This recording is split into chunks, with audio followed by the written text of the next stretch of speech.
Objective 3.3, I can add, subtract, and multiply polynomials. Here's a look at example L. We have two polynomials that are being multiplied together. We've got a linear and a quadratic. When you're multiplying your polynomials, remember that every term from one polynomial must be multiplied by every term in the second polynomial. So to help us do that, sometimes we set up a box and use the perimeters as the side lengths, and then we can find the areas, and that would give us our final polynomial. Or sometimes you like drawing arrows to represent how you're taking one term from the polynomial and multiplying by every term in the second, and the same thing, one term in the polynomial multiplying by every term in the second. So if we do our multiplying, 3x times 2x squared, we should get 6x to the third. 3x times negative 15x, so that would be negative 15x squared. 3x times 3, that would be 9x.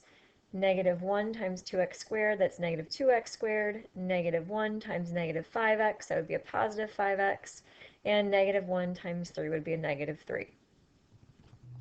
So again, at this point, we're trying to write the polynomial in standard form, so we want to group our like terms together from highest degree to lowest.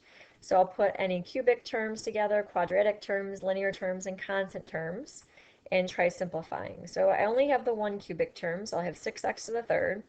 I'll put my two quadratics together, so I'll get a negative 17x squared. I have got my 9x and 5x, which would give me a 14x, and then I've got my negative 3 as my constant. So again, our final polynomial will be 6x to the third minus 17x squared plus 14x minus 3.